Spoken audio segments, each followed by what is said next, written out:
Hi guys, ಒಂದು apartment ಅಲ್ಲಿ ಒಬ್ಬ ವ್ಯಕ್ತಿಯ ಕೊಲೆ ಆಗುತ್ತೆ. ಈ ಕೊಲೆನಲ್ಲಿ ಭಾಗಿಯಾಗಿರೋದು ಒಂದು ಹುಡುಗಿ. ಇವಳು ಹೇಳೋ ಪ್ರಕಾರ ಅವನು ನನ್ ಜೊತೆ ತಪ್ಪಾಗಿ ನಡ್ಕೊಂಡಿದ್ರಿಂದ ಸೆಲ್ಫ್ ಡಿಫೆನ್ಸ್ ಗೆ ಅವನ್ನ ತಳ್ಳಿಬಿಟ್ಟೆ. ಸೊ ಅವನ್ ತಲೆಗೆ ಬಲವಾಗಿ ಪೆಟ್ಟಾಗಿದ್ರಿಂದ ತೀರ್ ಹೋದ ಅಂತ ಲವರ್ ಗೆ ಹೇಳ್ತಾಳೆ. ಈಗ ಈ ಲವರ್ ಹೇಗೆ ಇವಳನ್ನ ಸೇವ್ ಮಾಡ್ತಾನೆ? ಕೊಲೆ ಆಗಿರೋ ವ್ಯಕ್ತಿ ಯಾರು? ಅವನ್ ಯಾಕೆ ಈ ಫ್ಲಾಟಿಗೆ ಬಂದ? ಈ ಕಥೆನಲ್ಲಿ ತುಂಬಾನೇ ಟ್ವಿಸ್ಟ್ ಆಗೋ ಟರ್ನ್ಸ್ ಎಲ್ಲ ಇದೆ. ಅಂದ ಹಾಗೆ ಚಿತ್ರದ ಹೆಸರು ತರುಣಂ. ರೀಸೆಂಟ್ಲಿ ತೆರೆ ಕಂಡಿದ್ದ ತಮಿಳ್ ಮಿಸ್ಟ್ರಿ ಥ್ರಿಲ್ಲರ್ ಚಿತ್ರ. ಮೂವಿ ಸ್ಟಾರ್ಟ್ ಆಗೋದು ಒಂದು ಬಾರ್ ನಲ್ಲಿ. ಮೀರಾ ಹಾಗೂ ರೋಹಿತ್ ಡ್ರಿಂಕ್ಸ್ ಮಾಡ್ತಾ ಇದ್ದಾರೆ. ಮೀರಾ ಇವನ್ ಜೊತೆ ಲಾಂಗ್ ಡ್ರೈವ್ ಬರೋದಾಗಿ ಪ್ರಾಮಿಸ್ ಮಾಡಿರ್ತಾಳೆ. ನ್ಯೂಸ್ ಅಲ್ಲಿ ಹೇಳ್ತಾರೆ ಹುಡುಗಿರ್ನ ಯಾಮಾರಿಸಿ ಬಲೆಗ್ ಬೀಳಿಸ್ಕೊಂಡು ಅವ್ರು ವಿಡಿಯೋ ಮಾಡಿ ಬ್ಲಾಕ್ ಮೇಲ್ ಮಾಡ್ತಿರೋ ಗ್ರೂಪ್ ಬಗ್ಗೆ ಮಾಹಿತಿ ಸಿಕ್ಕಿದೆ. ಆ ಗ್ರೂಪ್ ನವರು VPN ಯೂಸ್ ಮಾಡ್ತಿರೋದ್ರಿಂದ ಅವ್ರ ಲೊಕೇಶನ್ ನ ಟ್ರೇಸ್ ಮಾಡೋಕೆ ಆಗ್ತಿಲ್ಲ ಅಂತ. ಹಾಗೆ ಕಟ್ ಮಾಡಿ ಚಿತ್ರದ ಹೀರೋ ಆಗಿರೋ ಅರ್ಜುನ್ ನ ತೋರಿಸ್ತಾರೆ. Arjun police officer. ಟೀಮ್ ಆಗಿ ಒಂದು ಪೊಲೀಸ್ ಆಪರೇಷನ್ ಗೆ ಹೋಗ್ತಾರೆ. ರೌಡಿಗಳು ಹಾಗೇನೆ ಪೊಲೀಸರ ನಡುವೆ ಶೂಟ್ಔಟ್ ನಡೆಯುತ್ತೆ. ಅನ್ಫಾರ್ಚುನೇಟ್ಲಿ ಈ ಶೂಟ್ಔಟ್ ನಲ್ಲಿ ಅರ್ಜುನ್ ನ ಬೆಸ್ಟ್ ಫ್ರೆಂಡ್ ತೀರ್ ಹೋಗ್ತಾನೆ. ಇದರಿಂದ ಅಪ್ಸೆಟ್ ಆಗಿದ್ದ ಅರ್ಜುನ್ಗೂ ಬುಲೆಟ್ ತಗುಲಿ ಸ್ವಲ್ಪ ಗಾಯ ಆಗುತ್ತೆ. ಈ ಕಡೆ ರೋಹಿತ್ ಜೊತೆ ಲಾಂಗ್ ಡ್ರೈವ್ ಹೊರಟಿರೋ ಮೀರಾ ಸ್ಪೀಡ್ ಆಗಿ ಡ್ರೈವ್ ಮಾಡ್ತಾ ಇರೋದ್ರಿಂದ ಕಾರ್ ಕ್ರಾಶ್ ಆಗಿ ಮೀರಾ ಹಾಗೂ ರೋಹಿತ್ ಗೆ ತುಂಬಾ ಗಾಯ ಆಗಿದೆ. ಲಕ್ಕಿಲಿ ಮೀರಾ ಸೇಫ್. ಈ ಕಡೆ ಅರ್ಜುನ್ ಕೂಡ ಸೇಫ್. ಹಾಗೇನೆ ಅವನ್ ಗರ್ಲ್ ಫ್ರೆಂಡ್ ಜೊತೆ ಮಿಸ್ಅಂಡರ್ಸ್ಟ್ಯಾಂಡಿಂಗ್ ಆಗಿದ್ರಿಂದ ಬ್ರೇಕಪ್ ಆಗುತ್ತೆ. ಅದೇ ತರ ಮೀರಾ ನೆಕ್ಸ್ಟ್ ಡೇ ಮದ್ವೆ ಇಟ್ಕೊಂಡು ಹಿಂದಿನ ದಿನ ರಾತ್ರಿ ರೋಹಿತ್ ಜೊತೆ ಲಾಂಗ್ ಡ್ರೈವ್ ಹೋಗಿದ್ರಿಂದ ಈ ಮದ್ವೆ ಮುರಿದು ಬೀಳುತ್ತೆ. ಇಲ್ಲಿರೋ ಮಿಸ್ಟ್ರಿ ಏನಂದ್ರೆ ಮದ್ವೆ ಇಟ್ಕೊಂಡು ಯಾಕೆ ಮೀರಾ ರೋಹಿತ್ ಜೊತೆ ಲಾಂಗ್ ಡ್ರೈವ್ ಹೋದ್ಲು? ಇದಕ್ಕೆ ಉತ್ತರ ಮುಂದೆ ಗೊತ್ತಾಗುತ್ತೆ. ಈಗ ಅರ್ಜುನ್ ನ ಎಕ್ಸ್ ಲವರ್ ಹಾಗೇನೆ ಮೀರಾ ಮದ್ವೆ ಆಗ್ಬೇಕಿದ್ದ ಹುಡುಗ ಈಗ ಅವರಿಬ್ರು ಮದ್ವೆ ಮಾಡ್ಕೋತಾರೆ. ಈ ಮದ್ವೆಗೆ ಮೀರಾ ಹಾಗೂ ಅರ್ಜುನ್ ಕೂಡ ಬರ್ತಾರೆ. ಈ ಕಡೆ ರೋಹಿತ್ ಆಕ್ಸಿಡೆಂಟ್ ಇಂದ ಗಾಯ ಆಗಿರೋದ್ರಿಂದ ಟ್ರೀಟ್ಮೆಂಟ್ ತಗೋತಾ ಇದ್ದಾನೆ. ಮೀರಾ ಸಾರಿ ಕೇಳ್ತಾಳೆ. ನನ್ನಿಂದ ನಿನ್ಗೆ ಹೀಗಾಗೋಯ್ತು. ನಿನ್ ಮಾತ್ ಕೇಳಿ ಸ್ಲೋ ಆಗಿ ಡ್ರೈವ್ ಮಾಡಿದ್ರೆ ಈ ಪರಿಸ್ಥಿತಿ ಬರ್ತಾ ಇರ್ಲಿಲ್ಲ ಅಂತ. ರೋಹಿತ್ ಹೇಳ್ತಾನೆ, ಪರವಾಗಿಲ್ಲ ಬಿಡು, ಏನೋ ಕೆಟ್ಟಗಳಿಗೆ ಎಲ್ಲ ನಡೆದೋಯ್ತು. ಅರ್ಜುನ್ ಈ ಪೊಲೀಸ್ ಆಪರೇಷನ್ ನಲ್ಲಿ ಟೀಮ್ ಮೇಟ್ ಗಳ ಸೇಫ್ಟಿ ಪ್ರಿಕಾಷನ್ ತಗೊಂಡಿಲ್ಲ ಅಂತ ಸಸ್ಪೆಂಡ್ ಮಾಡಿದ್ದಾರೆ. ಎಂಕ್ವೈರಿ ಕಮಿಷನ್ ನ ಫೇಸ್ ಮಾಡಿ ಕ್ಲಿಯರ್ ಆದ್ಮೇಲೆನೆ ಡ್ಯೂಟಿಗೆ ಜಾಯಿನ್ ಆಗ್ಬೇಕು. ಅರ್ಜುನ್ ಅವ್ರ ತಾಯಿ ಆದಷ್ಟು ಬೇಗ ಮದ್ವೆ ಮಾಡ್ಕೋ ಅಂತ ಹೇಳ್ತಾರೆ.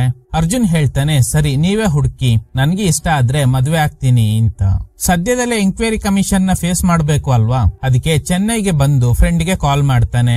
ಫ್ರೆಂಡ್ ಅವನ್ ಕೆಲಸ ಮಾಡ್ತಿರೋ ಆಫೀಸ್ಗೆ ಬರೋದಕ್ಕೆ ಹೇಳ್ತಾನೆ. ಅಲ್ಲಿಗೆ ಹೋದಾಗ ಡಿಸ್ಕಷನ್ ರೂಮ್ ನಲ್ಲಿ ಕೂರೋಕೆ ಹೇಳ್ತಾರೆ. ಇದೇ ಆಫೀಸ್ ನಲ್ಲೇ ಮೀರಾ HR ಡಿಪಾರ್ಟ್ಮೆಂಟ್ ಅಲ್ಲಿ ಕೆಲಸ ಮಾಡ್ತಾ ಇದ್ದಾಳೆ. ಇವನು ಇಂಟರ್ವ್ಯೂಗೆ ಬಂದಿದ್ದಾನೆ ಅನ್ಕೊಂಡು ರೆಸ್ಯೂಮ್ ಎಲ್ಲಿ ಅಂತ ಕೇಳ್ತಾಳೆ. ಅರ್ಜುನ್ ಸರಿ ಮಜಾ ತಗೊಳ್ಳೋಣ ಅಂತ, ನನ್ನ ಹೆಸರು Shivajirao Gaikwad. Actually I am from Bengaluru. KSRTC ನಲ್ಲೇ ವರ್ಕ್ ಮಾಡ್ತಾ ಇದ್ದೆ. ಈಗ ಚೆನ್ನೈಗೆ ಬಂದಿದ್ದೀನಿ ಅಂತ. ಇವಳಿಗೆ ತಲೆ ಕೆಟ್ಟ ಹೋಗುತ್ತೆ. ಏನ್ ಇವನು ರಜನಿಕಾಂತ್ ಬಗ್ಗೆ ಎಲ್ಲ ಹೇಳ್ತಿದ್ದಾನಲ್ಲ ಅಂತ. ಅಷ್ಟ್ರಲ್ಲಿ ಫ್ರೆಂಡ್ ಬರ್ತಾನೆ. ಮಗ ನಿನ್ನ ಹೊರಗಡೆ ವೇಟ್ ಮಾಡೋದಕ್ಕೆ ಹೇಳ್ದೆ, ಅಲ್ಲಿ ಕೂರೋದ್ ಬಿಟ್ಟು ಇಲ್ಲೇನ್ ಮಾಡ್ತಾ ಇದ್ಯಾ? ಸಾರಿ ಮೀರಾ, ಇವನು ನನ್ ಬೆಸ್ಟ್ ಫ್ರೆಂಡ್, ಹೆಸರು ಅರ್ಜುನ್ ಅಂತ. ಮೀರಾ ಕೇಳ್ತಾಳೆ, ಹೋ ಹೌದಾ, ಹಾಗಾದ್ರೆ ನೀವು ಇಂಟರ್ವ್ಯೂಗೆ ಬಂದಿಲ್ವಾ ಅಂತ. ಇದನ್ನ ನೀವು ಫಸ್ಟ್ ಕೇಳಿದ್ರೆ ಆಗಿರೋದು. ನಾನ್ ಸುಮ್ನೆ ಮಜಾ ತಗೊಳ್ಳೋಣ ಅಂತ ಹಾಗೆಲ್ಲ ಮಾತಾಡ್ದೆ ಅಷ್ಟೇ. ಮೀರಾ ಬರೀ HR ಮಾತ್ರ ಅಲ್ಲ, ಈ ಕಂಪನಿ ಓನರ್ ಆಗಿರ್ತಾಳೆ. ಅರ್ಜುನ್ಗೆ ಇವಳ ಮೇಲೆ ಲೈಟ್ ಆಗಿ ಲವ್ ಆಗಿದೆ ಅನ್ಸುತ್ತೆ. ಅರ್ಜುನ್ ಎಂಕ್ವೈರಿ ಫೇಸ್ ಮಾಡೋವರೆಗೂ ಫ್ರೆಂಡ್ ಜೊತೆಲೆ ಇರ್ಬೇಕು. ಫ್ರೆಂಡ್ ಗೆ ಪ್ರಮೋಷನ್ ಸಿಕ್ಕಿದ್ರಿಂದ ಒಂದು ಪಾರ್ಟಿ ಅರೇಂಜ್ ಮಾಡಿ ಅರ್ಜುನ್ಗೆ ಜಾಯಿನ್ ಆಗೋದಕ್ಕೆ ಹೇಳ್ತಾನೆ. ಸಂಜೆ ಪಾರ್ಟಿಗೆ ಅರ್ಜುನ್ ಬರ್ತಾನೆ. ಹಾಗೇನೆ ಈ ಪಾರ್ಟಿನಲ್ಲಿ ಮೀರಾ ಕೂಡ ಇದ್ದಾಳೆ. ಅರ್ಜುನ್ ಫ್ರೆಂಡ್ ಗೆ ಒಬ್ಳು ಲವ್ವರ್ ಇದ್ದಾಳೆ. ಆಕ್ಚುಲಿ ಅವಳು ಎಷ್ಟೋ ಸಲ ಅರ್ಜುನ್ಗೆ ಪ್ರಪೋಸ್ ಮಾಡಿರ್ತಾಳೆ, ಆದ್ರೆ ಇವನು ಒಪ್ಪಿಲ್ಲ. ಆಮೇಲೆ ಅರ್ಜುನ್ ಬೇರೆ ಹುಡುಗಿನ ಲವ್ ಮಾಡಿ ಬ್ರೇಕಪ್ ಆಗಿರೋ ವಿಷಯ ಗೊತ್ತಾಗಿದ್ರಿಂದ ಗೇಲಿ ಮಾಡೋದಕ್ಕೆ ಶುರು ಮಾಡ್ತಾಳೆ. ನೀನು ಲೈಫ್ ಲಾಂಗ್ ಸಿಂಗಲ್ ಆಗೇ ಇರ್ಬೇಕು, ನೀನ್ ಯಾರಿಗೂ ಬಾಯ್ ಫ್ರೆಂಡ್ ಅಥವಾ ಹಸ್ಬೆಂಡ್ ಮೆಟೀರಿಯಲ್ ಆಗೋದಕ್ಕೆ ಲಾಯಕ್ಕಿಲ್ಲ ಅಂತ. ಇದನ್ನೆಲ್ಲ ಕೇಳಿ ಅರ್ಜುನ್ ಅಪ್ಸೆಟ್ ಆಗಿದ್ದಾನೆ. ಹಾಗೇನೆ ಇದನ್ನೆಲ್ಲ ಕೇಳಿಸ್ಕೊತಾ ಇದ್ದ ಮೀರಾ ಅಲ್ಲಿಗೆ ಬಂದು ನಾನೇ ಅರ್ಜುನ್ ನ ಗರ್ಲ್ ಫ್ರೆಂಡ್ ಅಂತ ಹೇಳ್ತಾಳೆ. ಆ ಹುಡುಗಿ ಹೋದ್ಮೇಲೆ ಅರ್ಜುನ್ ಮೀರಾಗೆ ಥ್ಯಾಂಕ್ಸ್ ಹೇಳ್ತಾನೆ. ಅವಳು ನನ್ನ ಗೇಲಿ ಮಾಡ್ತಾ ಇದ್ಲು, ನೀನು ನನ್ ಗರ್ಲ್ ಫ್ರೆಂಡ್ ಅಂತ ಹೇಳಿದ್ರಿಂದ ಹೊಟ್ಟೆ ಉರ್ಕೊಂಡು ಹೋಗ್ಬಿಟ್ಲು ಅಂತ. ಮೀರಾ ಹೇಳ್ತಾಳೆ, ಪರವಾಗಿಲ್ಲ ಬಿಡಿ, ದೂರದಿಂದ ನಾನು ಇದನ್ನೆಲ್ಲ ಅಬ್ಸರ್ವ್ ಮಾಡ್ತಿದ್ದೆ. ಅವಳೆಲ್ಲಿ ಮತ್ತಷ್ಟು ನಿಮ್ ಮನ್ಸನ್ನ ನೋಯಿಸ್ಬಿಡ್ತಾಳೆ ಅನ್ಕೊಂಡು ನಾನು ಇಲ್ಲಿಗೆ ಬಂದು ಗರ್ಲ್ ಫ್ರೆಂಡ್ ಅಂತ ಹೇಳ್ದೆ ಅಷ್ಟೇ ಅಂತ. ಇಬ್ರು ಪರಿಚಯ ಮಾಡ್ಕೋತಾರೆ. ಆದ್ರೆ ಅರ್ಜುನ್ ಪೊಲೀಸ್ ಅನ್ನೋ ವಿಷಯನ ಇವಳಿಗೆ ಹೇಳೋದಿಲ್ಲ. ಮೀರಾ ಬಾಯ್ ಫ್ರೆಂಡ್ ಆಗಿರೋ ರೋಹಿತ್ ಪದೇ ಪದೇ ಕಾಲ್ ಮಾಡ್ತಾ ಇದ್ದಾನೆ. ಪಾರ್ಟಿ ಮುಗಿದ್ಮೇಲೆ ಮೀರಾ ಕ್ಯಾಬ್ ಬುಕ್ ಮಾಡಿ ವೆಯ್ಟ್ ಮಾಡ್ತಾ ಇದ್ದಾಳೆ. ಆದ್ರೆ ಸಮಥಿಂಗ್ ಈಸ್ ರಾಂಗ್ ಅಂತ ಬರ್ತಾ ಇದೆ. ಸೊ ಅರ್ಜುನ್ ಹತ್ರ ಡ್ರಾಪ್ ಕೇಳಿ ಅವನ್ ಬೈಕ್ ಅಲ್ಲೇ ಹೋಗ್ತಾಳೆ. You look very familiar. ನಾವಿಬ್ರು ಇದಕ್ಕೂ ಮುಂಚೆ ಮೀಟ್ ಆಗಿದ್ವಾ ಅಂತ ಕೇಳಿದಾಗ ಅರ್ಜುನ್ ಹೇಳ್ತಾನೆ, 1 ತಿಂಗಳ ಹಿಂದೆ ಒಂದು ವೆಡ್ಡಿಂಗ್ ನಲ್ಲಿ ಮೀಟ್ ಆಗಿದ್ವಿ, ಆದ್ರೆ ನಾವಿಬ್ರು ಮಾತಾಡಿಲ್ಲ ಅಷ್ಟೇ. ಆಕ್ಚುಲಿ ಮದ್ವೆ ಆಗಿದ್ದು ನನ್ನ ಎಕ್ಸ್ ಗರ್ಲ್ ಫ್ರೆಂಡ್. ಮೀರಾ ಕೇಳ್ತಾಳೆ ಯಾಕೆ ಬ್ರೇಕಪ್ ಆಯ್ತು ಅಂತ. ಅರ್ಜುನ್ ಹೇಳೋ ಪ್ರಕಾರ ಪ್ರತಿ ವಿಷಯದಲ್ಲೂ ಮಿಸ್ಅಂಡರ್ಸ್ಟ್ಯಾಂಡಿಂಗ್, ಇಬ್ರಲ್ಲಿ ಹೊಂದಾಣಿಕೆ ಆಗ್ಲಿಲ್ಲ, ಅದಕ್ಕೆ ಬ್ರೇಕಪ್ ಆಗೋಯ್ತು. ಬಟ್ ಅಂದ್ರೂನು ಮದ್ವೆಗೆ ಯಾಕೆ ಬಂದೆ ಗೊತ್ತಾ? ಈ ಬ್ರೇಕಪ್ ಇಂದ ನಾನು ಬೇಜಾರಾಗಿಲ್ಲ, ಆರಾಮಾಗಿದ್ದೀನಿ ಅನ್ನೋದ್ನ ಅವಳಿಗೆ ತೋರಿಸ್ಬೇಕು. ಆಗ್ಲೇ ಅವಳು ಯಾವುದೇ ಗಿಲ್ಟ್ ಫೀಲ್ ಇಲ್ದೆ ಆರಾಮಾಗಿ ಜೀವನ ಮಾಡ್ತಾಳೆ ಅಂತ. ಹಾಗೇನೆ ಇವಳು ಯಾಕೆ ಮದ್ವೆಗೆ ಬಂದಿದ್ಲು ಅನ್ನೋದ್ನ ಹೇಳ್ತಾಳೆ. ಆಕ್ಚುಲಿ ಇವನ್ ಎಕ್ಸ್ ಗರ್ಲ್ ಫ್ರೆಂಡ್ ಮದ್ವೆ ಆಗಿರೋ ಹುಡುಗನ್ ಜೊತೆನೆ ಮೀರಾಗೆ ಮದ್ವೆ ಫಿಕ್ಸ್ ಆಗಿತ್ತು. ಆದ್ರೆ ಇಬ್ಬರ ನಡುವೆ ಹೊಂದಾಣಿಕೆ ಆಗ್ಲಿಲ್ಲ, ಅದಕ್ಕೆ ಮದ್ವೆ ಮುರಿದು ಬಿತ್ತು ಅಂತ. ಮೀರಾ ಹೇಳ್ತಾಳೆ ನನಗೆ ಬಾಯ್ ಫ್ರೆಂಡ್ ಆಗಿ ಬರೋನು ಒಳ್ಳೆ ವ್ಯಕ್ತಿ ಆಗಿರ್ಬೇಕು, ಏನೇ ಜಗಳ ಆದ್ರೂನು ಕೆಲವೇ ಹೊತ್ತಲ್ಲಿ ಸರಿ ಮಾಡ್ಬಿಡ್ಬೇಕು ಅಂಡ್ ತುಂಬಾ ರೊಮ್ಯಾಂಟಿಕ್ ಆಗಿ ಇರ್ಬೇಕು ಅಂತ. ಅರ್ಜುನ್ ಹೇಳ್ತಾನೆ ಸರಿ, ಹಾಗಾದ್ರೆ ನೀವು ಹೇಳ್ತಿರೋ ಕ್ವಾಲಿಟೀಸ್ ಇರೋ ಹುಡುಗ ಸಿಕ್ಕಿದ್ರೆ ನನಗೆ ಹೇಳಿ ಅಂತ. ಸರಿ ನಿಮ್ ನಂಬರ್ ಕೊಡಿ, ಸಿಕ್ಕಿದ್ರೆ ಹೇಳ್ತೀನಿ ಅಂತ ಅವ್ನ್ ನಂಬರ್ನ ತಗೋತಾಳೆ. ಎಲ್ಲೋ ಮೀರಾಗೆ ಇವನ್ ಮೇಲೆ ಲವ್ ಆಗಿದೆ ಅನ್ಸುತ್ತೆ. ಹಾಗಾದ್ರೆ ರೋಹಿತ್ ಜೊತೆ ಯಾಕೆ ಕ್ಲೋಸ್ ಆಗಿದ್ದಾಳೆ ಅಂದ್ರೆ ಇವಳು ಯಾರಿಗೂ ಹೇಳ್ದೇ ಇರೋ ಏನೋ ಮಿಸ್ಟ್ರಿ ಇದೆ ಅಂತ ಅರ್ಥ. ಈಗ ನಂಬರ್ ಶೇರ್ ಆಗಿದ್ರಿಂದ ಇಬ್ರು ಚಾಟ್ ಮಾಡೋಕೆ ಶುರು ಮಾಡ್ತಾರೆ. ನೆಕ್ಸ್ಟ್ ಸೀನ್, ಆ ಶೂಟ್ಔಟ್ ವಿಷಯದಲ್ಲಿ ಎಂಕ್ವೈರಿ ಶುರು ಆಗುತ್ತೆ. ಅರ್ಜುನ್ ಹೇಳ್ತಾನೆ ನನಗೆ ಟೆಂಪರ್ಮೆಂಟ್ ಇಶ್ಯೂ ಇತ್ತು, ಅದಕ್ಕೆ ಸೈಕ್ಯಾಟ್ರಿಕ್ ಟ್ರೀಟ್ಮೆಂಟ್ ಕೂಡ ತಗೊಂಡಿದ್ದೀನಿ. ಎಲ್ಲ ಸೇಫ್ಟಿ ಪ್ರಿಕಾಷನ್ ಸಮೇತ ಆಪರೇಷನ್ ಗೆ ಹೋಗಿದ್ವಿ. ಅನ್ಫಾರ್ಚುನೇಟ್ಲಿ ನನ್ ಫ್ರೆಂಡ್ ತೀರ್ ಹೋದ. ಇದಕ್ಕೂ ಮುಂಚೆ ಇದೇ ತರ ಎಷ್ಟೋ ಆಪರೇಷನ್ ಗಳನ್ನ ಇದೇ ಟೀಮ್ ಇಟ್ಕೊಂಡು ಕಂಪ್ಲೀಟ್ ಮಾಡಿದ್ದೀನಿ ಅಂತ. ಸೀನಿಯರ್ಸ್ ಕನ್ವಿನ್ಸ್ ಆಗಿದ್ರಿಂದ ಆದಷ್ಟು ಬೇಗ ಫಿಟ್ನೆಸ್ ಮೇಲೆ ಗಮನ ಕೊಡಿ, ಒನ್ಸ್ ನೀವು ಫಿಸಿಕಲಿ ಫಿಟ್ ಆಗಿದ್ದೀರಾ ಅನ್ನೋದು ಕನ್ಫರ್ಮ್ ಆದ್ಮೇಲೆ ಡ್ಯೂಟಿಗೆ ಜಾಯ್ನ್ ಆಗಿ ಅಂತ. ಹಾಗೇನೆ ದಿನ ಕಳೆದಂತೆ ಮೀರಾ ಜೊತೆ ತುಂಬಾ ಕ್ಲೋಸ್ ಆಗ್ತಾನೆ. ಮೀರಾ ರೋಹಿತ್ ಜೊತೆ ಕೂಡ ಸುತ್ತಾಡ್ತಾ ಇದ್ದಾಳೆ. ಮೀರಾಗೆ ಸೌಂದರ್ಯ ಅಂತ ಒಬ್ಳು ಕ್ಲೋಸ್ ಫ್ರೆಂಡ್ ಇದ್ಲು. ಆಕ್ಚುಲಿ ಇವರಿಬ್ಬರು ಬರ್ಡೇ ಡೇಟ್ ಸೇಮ್ ಆಗಿರುತ್ತೆ. ಸೌಂದರ್ಯ ತೀರ್ ಹೋಗಿದ್ರಿಂದ ಮೀರಾ ಅವಳ ನೆನ್ಪಲ್ಲೇ ತುಂಬಾ ಬೇಜಾರ್ ಮಾಡ್ಕೊಂಡಿರ್ತಾಳೆ. ಅರ್ಜುನ್ ಅವಳಿಗೆ ಸಮಾಧಾನ ಮಾಡ್ತಾನೆ. ಅರ್ಜುನ್ ನ ಮೀರಾ ಅವಳ ಪೇರೆಂಟ್ಸ್ ಗೆ ಪರಿಚಯ ಮಾಡಿಸ್ತಾಳೆ. ಈಗ ಪೇರೆಂಟ್ಸ್ ಒಂದು ಸರ್ಪ್ರೈಸ್ ಕೊಡ್ತಾರೆ. ನಿನಗೆ ಹುಡುಗನ್ನ ಹುಡುಕಿದ್ದೀವಿ ಅಂತ ಒಂದು ಫೋಟೋ ಕೊಡ್ತಾರೆ. ನೋಡಿದ್ರೆ ಅದು ಅರ್ಜುನ್. ಇದರಿಂದ ಮೀರಾಗೂ ಸರ್ಪ್ರೈಸ್ ಆಗುತ್ತೆ. ಮತ್ತಷ್ಟು ಅವನ್ ಜೊತೆ ಕ್ಲೋಸ್ ಆಗ್ತಾಳೆ. ಒಂದು ಹಂತದಲ್ಲಿ ಅರ್ಜುನ್ಗೂ ಗೊತ್ತಾಗುತ್ತೆ ಅವ್ರ ತಾಯಿ ಹುಡುಕಿರೋ ಹುಡುಗಿ ಮೀರಾನೇ ಅಂತ. ಅದಕ್ಕೆ ಮನೆಗ್ ಕರ್ಕೊಂಡು ಬರ್ತಾನೆ. ಈ ವಿಷಯ ರೋಹಿತ್ ಗೆ ಗೊತ್ತಾಗಿದ್ರಿಂದ ಮೀರಾಗೆ ಹೇಳ್ತಾನೆ, ನೀನು ಅರ್ಜುನ್ ನ ಮದ್ವೆ ಆಗೋದು ನನಗೆ ಇಷ್ಟ ಇಲ್ಲ, ನನ್ಗೆ ನೀನಂದ್ರೆ ಇಷ್ಟ, ಆದ್ರೆ ಪ್ರಪೋಸ್ ಮಾಡಿರ್ಲಿಲ್ಲ ಅಷ್ಟೇ ಅಂತ. ಮೀರಾ ಹೇಳ್ತಾಳೆ ಸುಮ್ನೆ ಏನೇನೋ ಮಾತಾಡ್ಬೇಡ, ನಾನು ಅರ್ಜುನ್ ನ ಮದ್ವೆ ಆದ್ರೂನು ಈಗ ನಿನ್ ಜೊತೆ ಹೇಗಿದ್ದೀನೋ ಅದೇ ತರನೇ ಇರ್ತೀನಿ ಅಂತ. ಇವಳು ರೋಹಿತ್ ಜೊತೆ ಕ್ಲೋಸ್ ಆಗಿರೋ ವಿಷಯ ಅರ್ಜುನ್ಗೆ ಗೊತ್ತಿಲ್ಲ ಅನ್ಸುತ್ತೆ. ಒಂದಿನ ಇವರಿಬ್ರು ಕಿಸ್ ಮಾಡ್ತಾ ಇರೋದ್ನ ರೋಹಿತ್ ನೋಡ್ಬಿಡ್ತಾನೆ. ಮೇ ಬಿ ಇವನು ಹಾಗೂ ಮೀರಾ ಫ್ರೆಂಡ್ ಆಗಿರ್ಬೋದು ಅನ್ಕೊಂಡು ಅರ್ಜುನ್ ಸುಮ್ನಾಗ್ತಾನೆ. ಅರ್ಜುನ್ ರೋಹಿತ್ ನ ಏನ್ ಕೆಲ್ಸ ಮಾಡ್ತಿದ್ಯಾ ಅಂತ ಕೇಳ್ದಾಗ ಅವನೇನು ರಿಪ್ಲೈ ಮಾಡೋದಿಲ್ಲ. ರೋಹಿತ್ಗೆ ಮೀರಾನ ಅರ್ಥ ಮಾಡ್ಕೊಳ್ಳೋದಕ್ಕೆ ಆಗ್ತಾನೆ ಇಲ್ಲ. ನನ್ ಜೊತೆನು ಚೆನ್ನಾಗಿದ್ದಾಳೆ, ಅರ್ಜುನ್ ಜೊತೆನು ಕ್ಲೋಸ್ ಆಗಿ ಮದ್ವೆಗೆ ರೆಡಿ ಆಗ್ಬಿಟ್ಟಿದ್ದಾಳೆ. ಇಲ್ಲಿ ಇನ್ನೊಂದು ಇಂಟ್ರೆಸ್ಟಿಂಗ್ ವಿಷಯ ಇದೆ. ಮೀರಾ ರೋಹಿತ್ ಜೊತೆ ಕ್ಲೋಸ್ ಆಗಿದ್ರೂನು ಯಾವತ್ತೂ ಇವನ್ ಜೊತೆ ಫಿಸಿಕಲ್ ರಿಲೇಶನ್ಶಿಪ್ ಇಟ್ಕೊಂಡಿಲ್ಲ. ಕಟ್ ಮಾಡಿದ್ರೆ ರೋಹಿತ್ ಅವನ್ ಫ್ರೆಂಡ್ ನ ಮೀಟ್ ಆಗಿ ಹೇಳ್ತಾನೆ, ಅರ್ಜುನ್ ಮೀರಾ ಲೈಫ್ ಅಲ್ಲಿ ಬರ್ದೇ ಹೋಗಿದ್ರೆ ಇಷ್ಟೊತ್ತಿಗೆ ನಾವಿಬ್ರು ಅವಳ ಕತೆ ಮುಗಿಸಬಹುದಿತ್ತು. ನನ್ ಜೊತೆ ಕ್ಲೋಸ್ ಆಗಿದ್ರೂನು ಫಿಸಿಕಲ್ ರಿಲೇಶನ್ಶಿಪ್ ಬೇಡ ಅಂತಿದ್ಲು ಅಂತ ಮೀರಾ ಜೊತೆ ಮಾಡಿರೋ ಚಾಟ್ ಎಲ್ಲ ತೋರಿಸ್ತಾನೆ. ಒಂದಿನ ರೋಹಿತ್ ರೌಡಿಗಳಿಗೆ ದುಡ್ಡು ಕೊಟ್ಟು ಅರ್ಜುನ್ ಕತೆ ಮುಗಿಸೋದಕ್ಕೆ ಹೇಳ್ತಾನೆ. ಆದ್ರೆ ಅರ್ಜುನ್ ಅವ್ರಿಗೆಲ್ಲ ಸರಿಯಾಗಿ ಹೊಡೆದು ಈ ರೌಡಿಗಳಿಗೆ ದುಡ್ಡು ಕೊಟ್ಟಿರೋದು ರೋಹಿತ್ ಅನ್ನೋದು ಗೊತ್ತಾದ್ಮೇಲೆ ನೀನಿನ್ನು ಬಚ್ಚ ಅನ್ನೋ ತರ ಸ್ಮೈಲ್ ಮಾಡಿ ಹೋಗ್ತಾನೆ. ಆ ಫೈಟ್ ಅಲ್ಲಿ ಅರ್ಜುನ್ಗೆ ಸ್ವಲ್ಪ ಗಾಯ ಆಗಿರುತ್ತೆ. ಫ್ರೆಂಡ್ ಗೆ ಗೊತ್ತಾಗಿದ್ರಿಂದ ಅವನು ಮೀರಾಗೆ ಕಾಲ್ ಮಾಡಿ ಈ ವಿಷಯ ಹೇಳ್ತಾನೆ. ಅವಳು ಇವನ್ ಫ್ಲಾಟಿಗೆ ಬಂದು ತುಂಬಾ ಗಾಬರಿ ಆಗ್ತಾಳೆ. ಅವಳಿಗೆ ರೋಹಿತ್ ಇದನ್ನೆಲ್ಲ ಮಾಡ್ಸಿದ್ದು ಅಂತ ಹೇಳೋದಿಲ್ಲ, ಬದಲಾಗಿ ಒಂದು ಸಣ್ಣ ಆಕ್ಸಿಡೆಂಟ್ ಅಂತ ಹೇಳ್ತಾನೆ. ನೆಕ್ಸ್ಟ್ ಡೇ ರೋಹಿತ್ ಮೀರಾಗೆ ಹೇಳ್ತಾನೆ, ಅರ್ಜುನ್ ಏನೋ ಬಿಸ್ನೆಸ್ ಮಾಡ್ತಿದ್ದಾನೆ ಅಂದೆ ಅಲ್ವಾ, ಆಕ್ಚುಲಿ ಅವನೊಬ್ಬ ಪೊಲೀಸ್ ಆಫೀಸರ್, ಬೇಕಾದ್ರೆ ಕಾಲ್ ಮಾಡಿ ಕೇಳು ಅಂತ. ಅವಳು ಕಾಲ್ ಮಾಡಿದಾಗ ಅವನು ಪೊಲೀಸ್ ಅನ್ನೋದು ಗೊತ್ತಾದ್ಮೇಲೆ ಇವಳಿಗೆ ತುಂಬಾ ಗಾಬರಿ ಆಗುತ್ತೆ. ಯಾಕೆ ಸುಳ್ಳು ಹೇಳ್ದೆ, ಇನ್ಮೇಲೆ ನನ್ನ ಮೀಟ್ ಆಗೋದಕ್ ಬರ್ಬೇಡ ಅಂತ ಕಾಲ್ ಕಟ್ ಮಾಡ್ತಾಳೆ. ಇವನ್ ಯಾಕೆ ಈ ವಿಷಯನ ಹೇಳಿಲ್ಲ ಅಂದ್ರೆ ಪೊಲೀಸ್ ಅನ್ನೋದು ಗೊತ್ತಾದ್ಮೇಲೆನೆ ಎಕ್ಸ್ ಗರ್ಲ್ ಫ್ರೆಂಡ್ ಜೊತೆ ಬ್ರೇಕಪ್ ಆಗಿರುತ್ತೆ. ಇನ್ನು ಈ ವಿಷಯ ಗೊತ್ತಾದ್ರೆ ಮೀರಾ ಕೂಡ ದೂರ ಆಗ್ಬಿಡ್ತಾಳೆ ಅನ್ಕೊಂಡು ಸಮಯ ಬಂದಾಗ ಹೇಳಿದ್ರೆ ಆಯ್ತು ಅಂತ ಪ್ಲಾನ್ ಮಾಡಿದ್ದ. ಈ ಕಡೆ ರೋಹಿತ್ ಇದೇ ಒಳ್ಳೆ ಚಾನ್ಸ್ ಅಂತ ಅನ್ಕೊಂಡು ಮತ್ತೆ ಅವಳ ಜೊತೆ ಕ್ಲೋಸ್ ಆಗೋದಕ್ಕೆ ಟ್ರೈ ಮಾಡ್ತಾನೆ. ಮೀರಾ ಹೇಳ್ತಾಳೆ, ನನ್ನ ಒಂಟಿಯಾಗಿ ಬಿಡು, ಡಿಸ್ಟರ್ಬ್ ಮಾಡ್ಬೇಡ ಅಂತ. ಸಂಜೆ ಮತ್ತೆ ಬಂದು ಸಮಾಧಾನ ಮಾಡ್ತಾನೆ. ನಿನ್ಗೋಸ್ಕರ ನಾನಿದ್ದೀನಿ, ಅವ್ನ್ ನಿನ್ಗೆ ಸರಿಯಾದ ಜೋಡಿ ಅಲ್ಲ, ನಿಮ್ಮಿಬ್ಬರ ಎಂಗೇಜ್ಮೆಂಟ್ ನಡೆಯೋದೇ ಡೌಟ್, ಇಂಥದ್ರಲ್ಲಿ ನಮ್ಮ ಅಮ್ಮ ಗಿಫ್ಟ್ ಕೊಟ್ಟು ಕಳಿಸಿದ್ದಾರೆ ಅಂತ. ಅವಳಿಗೆ ಸಮಾಧಾನ ಮಾಡೋ ನೆಪದಲ್ಲಿ ತಪ್ಕೋತಾನೆ. ಸ್ವಲ್ಪ ಹೊತ್ತಾದ್ಮೇಲೆ ಅರ್ಜುನ್ ಮೀರಾ ಫ್ಲಾಟ್ಗೆ ಬರ್ತಾನೆ. ಡೋರ್ ಆಲ್ರೆಡಿ ಓಪನ್ ಆಗಿದೆ. ನೋಡಿದ್ರೆ ಶಾಕಿಂಗ್ಲಿ ರೋಹಿತ್ ಅನ್ಕಾನ್ಶಿಯಸ್ ಆಗಿದ್ದಾನೆ. ಮೀರಾ ಅವನಿಗೆ ಜೀವ ಇದೆಯಾ ಅಂತ ಚೆಕ್ ಮಾಡ್ತಾ ಇದ್ದಾಳೆ. ಅರ್ಜುನ್ ನ ನೋಡಿ ಇವಳಿಗೆ ಗಾಬರಿ ಆಗುತ್ತೆ. ಮೀರಾ ಹೇಳೋ ಪ್ರಕಾರ ಅವನು ಹಿಂದೆಯಿಂದ ಬಂದು ಕತ್ ಹಿಡ್ಕೊಂಡ, ಆಗ ನೀರ್ ಚೆಲ್ಲಿದ್ರಿಂದ ಕಾಲ್ ಜಾರಿ ಬಿದ್ದು ಅನ್ಕಾನ್ಶಿಯಸ್ ಆಗಿದ್ದಾನೆ ಅಂತ. ಅರ್ಜುನ್ ಅವಳಿಗೆ ಸಮಾಧಾನ ಮಾಡಿ ಕರೆಕ್ಟ್ ಆಗಿ ಹೇಳು ಏನ್ ನಡೀತು ಅಂತ ಕೇಳ್ದಾಗ, ನಿನ್ ಜೊತೆ ಫೋನಲ್ಲಿ ಮಾತಾಡಿ ಮಿಸ್ಅಂಡರ್ಸ್ಟ್ಯಾಂಡಿಂಗ್ ಆಗಿದ್ರಿಂದ ಡಿಪ್ರೆಷನ್ ನಲ್ಲಿ ಇದ್ದೆ. ಆಗ ರೋಹಿತ್ ಸಮಾಧಾನ ಮಾಡೋ ನೆಪದಲ್ಲಿ ತಬ್ಕೊಂಡು ಮಿಸ್ಬಿಹೇವ್ ಮಾಡ್ದ. ನಾನು ಅವನಿಗೆ ಬೈದು ಕಳಿಸ್ಬಿಟ್ಟೆ. ಹೋದ ಅನ್ಕೊಂಡು ನೀರ್ ಕುಡಿತಾ ಇರುವಾಗ ಹಿಂದೆಯಿಂದ ಬಂದು ಉಸಿರುಗಟ್ಟಿಸಿ ಸಾಯಿಸೋದಕ್ಕೆ ಟ್ರೈ ಮಾಡ್ದ. ನೀರ್ ಬಾಟ್ಲ್ ಕೆಳಗಡೆ ಬಿದ್ದು ಫ್ಲೋರ್ ವೆಟ್ಟಾಗಿತ್ತು. ಜಗಳದಲ್ಲಿ ನಾನು ಅವನ್ನ ತಳ್ಳಿದ್ರಿಂದ ಕಾಲ್ ಜಾರಿ ಬಿದ್ದು ತಲೆಗೆ ಪೆಟ್ಟಾಗಿ ಅನ್ಕಾನ್ಶಿಯಸ್ ಆಗ್ಬಿಟ್ಟ ಅಂತ. ಈಗ ಅರ್ಜುನ್ ಚೆಕ್ ಮಾಡಿದಾಗ ರೋಹಿತ್ ಉಸಿರಾಡ್ತಾ ಇಲ್ಲ. ಅಷ್ಟರಲ್ಲಿ ಯಾರೋ ಕಾಲಿಂಗ್ ಬೆಲ್ ಪ್ರೆಸ್ ಮಾಡ್ತಾರೆ. ಅರ್ಜುನ್ ಡೋರ್ ಬೆಲ್ ಕ್ಯಾಮೆರಾ ಮೂಲಕ ನೋಡಿದಾಗ ಸೆಕ್ಯೂರಿಟಿ ಜೊತೆಗೆ ಇಬ್ರು ಆಂಬ್ಯುಲೆನ್ಸ್ ಡ್ರೈವರ್ಸ್ ಬಂದಿದ್ದಾರೆ.